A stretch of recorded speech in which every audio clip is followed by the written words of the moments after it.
এই মুহূর্তে সব করতে বড় খবর। আপনারা জানেন যে এফএস আনারল মিডিয়া মানুষের কাছে বাস্তবটা তুলে ধরে। ভাই, এই যে একটার পর একটা নওশাদের উপরে পাহাড় মানে ওনার উপরে বর্ষিত হচ্ছে, মানে যখনই কোনো একটা কাজ করতে যেছে নওশাদকে আক্রমণ করছে। ভালো করে কথাগুলো বুঝবেন, আমার কথাগুলো একটু মনোযোগ দিয়ে, কেউ কাটবেন না ভিডিওটি। বলা বলছি কথা, এর আগে মেহরাব সিদ্দিকী বলেছে নওশাদের উপরে টার্গেট আছে, মারার প্ল্যান কেউ করছে।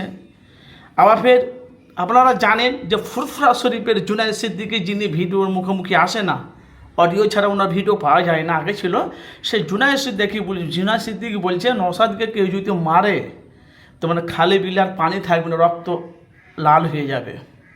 ভাই, আমি কথাগুলো কী বুঝি একটু মনোযোগ দিয়ে শুনবেন। যেহেতু ফুরফুরা শরীফে পীরজাদা নওশাদ সিদ্দিকী মানুষের হয়ে লড়ছে, মানুষের হয়ে কাজ করছে, মানুষের কাছে বাস্তবটা তুলে ধরছে। যেটা ভালো লাগছে সেটা নওশাদকে চাইছে, ভালো যেটা লাগছে না সেটা নওশাদকে চাইছে, সেটা তার সাথে পার্সোনাল ব্যাপার।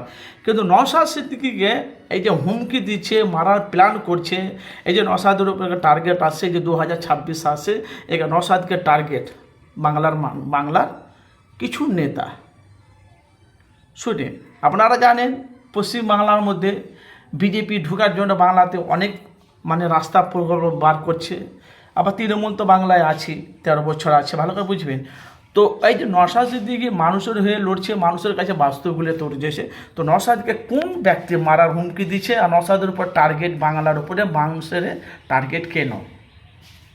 ভাই, সম্পূর্ণ একটু কথাগুলো মনোযোগ দিয়ে শুনবেন। দেখেন 2020 থেকে 24 থেকে দেখে একটার পর একটা নওশাদের উপরে একটার পর একটা আঘাত আসছে। ভাই, জানি না নওশাদকে কারা টার্গেট করছে সেটা বলতে পারবো না, কিন্তু এই যে 2026 আসছে, মুখ্যমন্ত্রী ভোট আসছে, ভয়ঙ্কর একটা রূপ নিয়ে আসছে। 2026-এ ভয়ঙ্কর একটা রূপ নিয়ে আসছে এই রাজনীতির ময়দান। কেন বলছি রাজনীতি ময়দান আসছে? এই যে তার আগে একটা বিধানসভা ভোট আসছে। এই বিধানসভা ভোটে যদি নওশাদ সিদ্দিকী যদি জিতে যায়, তাহলে জানবেন আমার মনে হয় বাংলায় নওশাদ সিদ্দিকী রয়ে যাবে। আর বিধানসভায় ভোটে যদি নওশাদ হেরে যায়, আমার মনে হয় আইএসএফ থাকবে কি থাকবে না সেটা বলতে পারবো না, কিন্তু সেটা জনগণ, সাধারণ মানুষ যদি নওশাদকে জিতায় তবে নওশাদ জিতবে, নাহলে নওশাদ জিরো হয়ে যাবে। আর বলা বলি কথা, নওশাদ সিদ্দিকী যেখানে এমএলএ বিধায়ক, নওশাদ যেখানে এমএলএ আছে ওখানে কিন্তু আবার ভোট হবে। ওখানে যদি নওশাদ সিদ্দিকী জিতে যায় তাহলে আবার হয়ে গেল। যদি নওশাদ যদি ওখানে না থাকে, আমার মনে ভাঙর মনে আর কোনো চিহ্ন থাকবে না। ভাই, আমি কারো পক্ষে নয়, আমি কারো বিপক্ষ নয়, আমার কথাগুলো একটু মনোযোগ দিয়ে শুনবেন। এখন বলা বলি কথা, জুনায়েদ সিদ্দিকী বলছে নওশাদকে যে কেউ যদি মেরে দেয়, কেউ যদি মার্ডার করে, কেউ যদি ফোন করে, তো মানে খালে বিলে নদী তার পানি থাকবে না।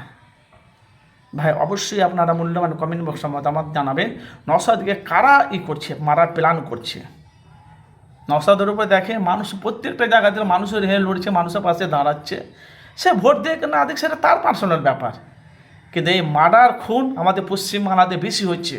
তো অবশ্যই আপনারা মূল্যবান মতামত জানাবেন। যেহেতু দেখেন একদিকে আমাদের মাননীয় মুখ্যমন্ত্রী রাজ্য চালাচ্ছে, ভালো, আলহামদুলিল্লাহ, খুব ভালো। আবার ফের নওশাদ সিদ্দিকী মানুষের হয়ে লড়ছে, কিন্তু নওশাদ সিদ্দিকী এত গলা ফাটিয়ে নওশাদ সিদ্দিকী মানুষের কাছে বাস্তবগুলো তুলেছে, কিন্তু নওশাদকে কেউ ভোট দিচ্ছে না, সেটা তার সামনে ব্যবসা। আমাকে ভোট দিচ্ছে কি না দিয়ে ভোটগুলো কোথায় যাচ্ছে সেটা বলতে পারবো না। আসলে কি নওশাদকে মারা প্ল্যান কারা করছে? খালে বিলে পানি থাকবে না, নওশাদকে যদি মেরে দেন, আপনারা একটু মতামত জানাবেন, কারা হতে পারে নওশাদের উপর টার্গেট, কারা? অবশ্যই মূল্যবান মতামত জানাবেন।